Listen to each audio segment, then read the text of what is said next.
She's trespassing. He's camping illegally on restricted land. That's what I heard as I stepped out of my tent barefoot, toothbrush in hand. Karen was already standing at the edge of the dirt road, clutching her phone like it was a weapon. Her tiny dog barked nonstop from her golf cart like it had just discovered crime. I didn't even get a chance to rinse before the first sheriff cruiser pulled up. Lights off but serious. The deputy stepped out slow, hand near his holster like I was hiding a rocket launcher inside my tent. Karen ran up to him like she'd been waiting her whole life for this. "There he is," she yelled, pointing at me. "I told you he's not supposed to be here. This is protected land. I think he's squatting." I wiped my mouth and blinked. "Ma'am," the deputy said, walking toward me. "You got any ID?" I nodded and reached into my cabin's side box, where I had stashed my wallet, but I didn't hand it to him immediately. Instead, I pulled out a small laminated card and passed it over. His eyes flicked down and suddenly, everything changed. The deputy straightened. 1 second, sir." Karen leaned in, squinting. "What is it? He's lying, right? Right?" The officer ignored her. He tapped his radio and stepped away. Quiet murmuring followed. Karen tried to listen in, but the look on the deputy's face told me she was about to learn something she wasn't ready for. I finally rinsed my mouth with bottled water, still calm. I knew exactly what that ID card meant. Karen, however, didn't. Not yet. Karen paced in tight little circles like a wind-up toy running low on batteries. "I told them this would happen," she hissed to herself. "Ever since they let outsiders buy cabins out here, everything's gone downhill." The deputy came. Back, slower this time. Head lowered. Lips tight. He looked at me, then at her. "Ma'am," he said carefully, "I just got off the line with the state capitol office. You might want to take a seat," Karen scoffed. "Capitol office? Does that have to do with anything? He's camping on lakefront HOA land? My husband's on the board." The deputy didn't flinch. "That land ain't HOAS. Not anymore.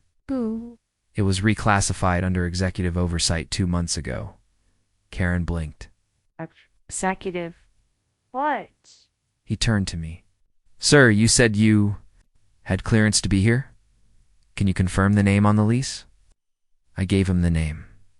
The one name that would flip Karen's reality upside down. Governor Mitchell. Permanent private use under conservation rotation. I maintain it for him during off-grid retreats. Karen's mouth fell open, then clamped shut like she'd bitten a lemon. You're lying.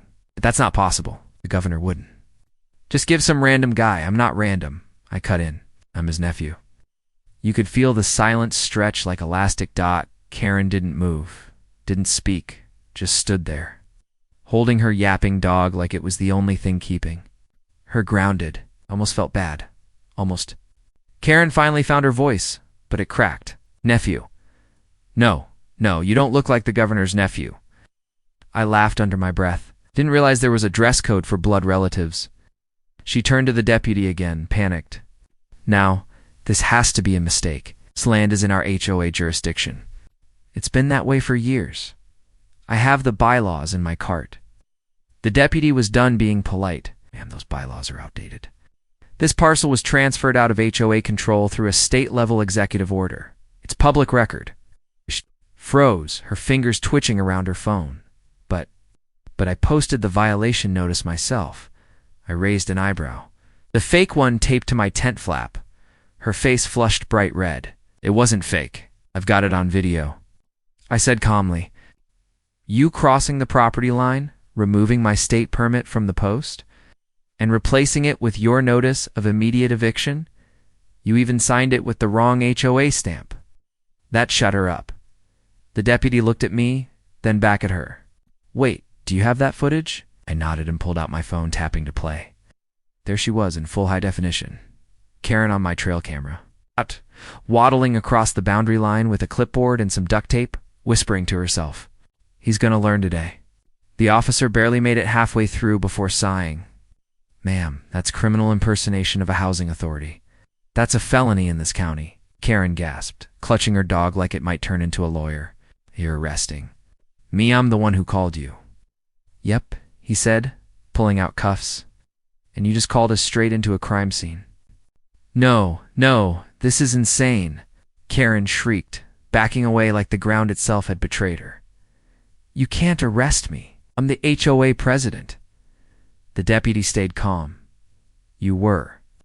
But even if the HOA did have jurisdiction, which it doesn't, you still forged documents and tampered with state property. She kept inching backward toward her golf cart, clutching her dog like it was a hostage. You have no idea who I am. My husband's connected. He plays golf with councilmen. I crossed my arms. Cool.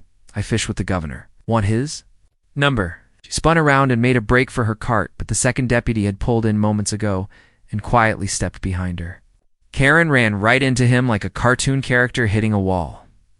Ma'am, you need to calm down, the second deputy said as she flailed. Karen completely lost it. This whole thing is a setup. This isn't even real. That tent's probably fake. That cabin was signed over to the state 5 years ago. I cut in. Check the plaque near the dock. The second deputy radioed in. We need animal control for a small dog. I've got one in custody. Karen shrieked again as the cuffs clicked behind her back.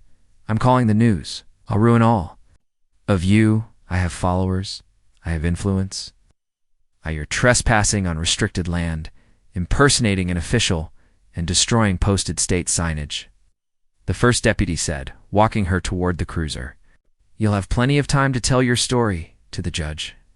Karen thrashed all the way to the back seat, yelling nonsense, barking orders that nobody listened to, and then for the first time all morning there was silence. Just me.